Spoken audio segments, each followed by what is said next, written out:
Hey everybody, this is Bo, and we're back in the house again. You're listening to Mayor Wild. I'm telling you guys, that rock and roll group is going to be hot. We're going to see them all over the place, and you got to love the control roll on that. The guitar is the key. Now, the key in any team is usually the coach and how it runs the squad and how it's set up. And we've had an interesting conversation over the last couple weeks, months, over different topics. Now, Eli, I'm not sure exactly how to pronounce the guy's name out of California. He was interested in rugby a couple weeks back, and we were trying to get it set up, and we actually got one of the premier coaches in the league from Vassar College. We've got Tony Brown with us today. How you doing, Tony? Good to hear you, Bo. I'm doing fine. Wonderful. Now, listen, you've got a pretty successful background on what you do, and I was wondering if you could go into your background a little bit on rugby, because apparently you don't sound like you're from the Midwest. You've got a little swing in your voice. That's true. Although some people back in England might think that I now sound American. I was raised in Devon in the southwest of England. It's farmland, beautiful country down there. Played at St. Luke's College and Exeter, and then moved up to London, played for 4 years in London with Wasps. They're now very good. In my day, they were just good. And I came up to the States in 1984. And after teaching in the Northern Virginia area, I was coaching as well down at George Mason University. And everyone's heard of them now because they got to the Final Four a year ago. So everyone knows George Mason, but it's a community school just outside of D.C., about 30,000 students, and had some success there for 7 years, just as a volunteer. I was a teacher in the community.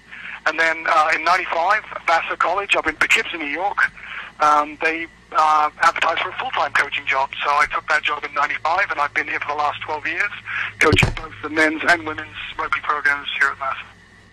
Wonderful. Now, listen, rugby has the foundation, because, you know, in America, we got American football, and we go over it all the time, almost ridiculously. In the middle of baseball season, we're still talking about the NFL and what's happening to it. But the foundation of football is rugby.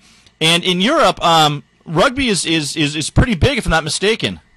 Yeah, it's the main contact sport in all of the British Isles and in France. Italy's taking it on pretty big, although, of course, the real main sport over there is soccer. I mean, let's be honest about it. I mean, that is the people's sport. But the contact sport, for the lads who couldn't run around people and just decided to run through them, is rugby union. And, of course, it's played in all the colonies as well. Well, I should say the former colonies, Australia, New Zealand, South Africa. So, yeah, it's the main contact sport over there, and it's, you know, it sort of runs side by side with soccer in the fall season, and seasons last about 8 months. Now, what are some of the things that, now for rugby, because I'm not as familiar with as far as where kids look and how they set up, how big is rugby in the college environment in the United States at this point? It sounds like from your website it's pretty successful.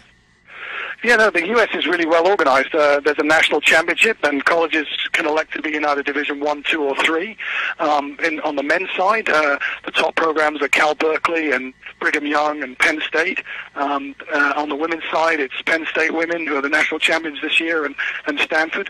There are about 300 plus colleges playing women's collegiate rugby, and there's even more than that. I think it's like 450 of the men's programs, and they're all, you know, organized regionally, and you win through your region, and then you get to the final 16, and it's kind of like the March Madness, except it happens in April.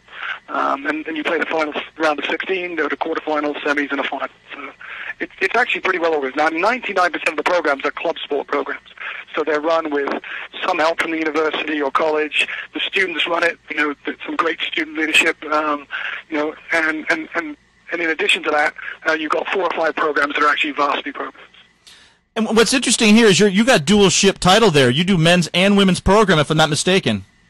That's right. Well, you know, when the employer says that's your job description and pays you for it, then you do both. No, it's fantastic. It's been a great experience. And in fact, over the last few years, I've taken both teams overseas on tour. That's given me some grey hair, because obviously you're taking sort of 50, 60 players. You're going abroad, and it's spring break time, and you've got to try and keep them in the straight line. Actually, one thing about rugby is that if you get them up early enough and you do enough workouts, they're too tired to do any of the rowdy stuff. Now in rugby, a lot of us are familiar with it because of basically TV does a great job of showcasing it on some channels, but rugby is a very, very tough sport. The hitting that's involved, there's no pads, maybe a mouthpiece and other protection gear, but you really have no protection, and there are some high-hitting impact in sport, if I'm not mistaken. Yeah, but there's also a different ethos in the game. I mean, the idea is to tackle the person. You must wrap with your arms. we don't have very many hits where people just fly in and just throw their body in front of someone, because that's illegal. So when you've got to get in close and actually wrap your arms, you have a kind of different attitude towards that. Plus, you're not wearing a helmet and shoulder pads, so if you've got someone 6'4" running towards you, 240 pounds, and you're 5'9", 160, you don't really want to take that person on by smashing into them. What you want to do is just wrap them around the ankles and make a tackle like an open field linebacker tackle. And then the person comes down. Now, when they go down, the ball has to be released. So it's a fair game for everyone to get that ball. So even the little guy can be very successful. Yeah, in rugby, it's a continual motion. You watch the people circle around the guy that fell on a guy or girl that fell on the ground, and they've got to pop that ball out at some point in time, hopefully to their person. Is that correct? That's right. As soon as the player goes to ground and is held, then they must release the ball. And then players must come from their own side, and they can compete for the ball. And that's one of the beauties of the game. There's no sort of guaranteed possession. Although nowadays, the way the referees ref it, teams that generally have possession when they go to ground, if they do a good job of placing it and their players are there in support, as you say, moving around, then they'll be able to win that ball fairly easily. Now, when you're as a head coach and you're talking to a new group of kids, what are some of the things that a lot of young people don't realize when they go to the college level and are playing rugby that you wish they knew? Well, I don't mind if they come with no knowledge of the game, because then they haven't got any bad habits. But what I really would like to say to anyone who's thinking about playing rugby is, don't sell yourself short. Come out and have a look at it, give it a try. You'll know within the first 3 or 4 practices whether you're going to enjoy the game or not. The problem is that a lot of people think that it is, a football without pads, and it's not as bad as football without pads. It's just not a hitting. I mean, there's tough contact, but it's a sport that you can give a try, and if you learn the right techniques, you can enjoy. So I just wish a lot of the athletes who maybe they don't want, commitment of a varsity sport, 5 days a week, and maybe they can come out and learn how to play rugby and give themselves a bit of time and learn the game. Now, what are some of your personal knowledge that you played, coached in other areas? What are some of the differences you've seen now in the progression of rugby? In terms of the game developing over here in the States? Yes. Well, I mean, the big thing that's happening in the States now is that we've got a national body that's really well organized, and they're really putting a lot of effort into developing the game at the youth level. A lot of high schools are starting to take on rugby. Granted, they're just club sports, but you're getting people who've played rugby in the 60s, 70s, 80s, now the 90s. They're retiring from the game, and they've got kids, and they're starting to put back into the game, just as any good parent would. If they enjoyed it, maybe their child will. They'll give them that opportunity. So we've got a lot more people involved who actually have a level of excellence in their backgrounds, and they want their kids to enjoy the sport. And they've got a vehicle, so you can play. You can play a good organized sport and be in a national championship if you go to college and play rugby. And the other thing is that, just like soccer, there are national teams.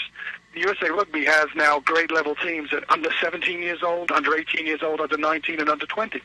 So let's say you're a high school football player and you play in Texas and you make, the all-star team or whatever. You don't actually get to play and represent the USA.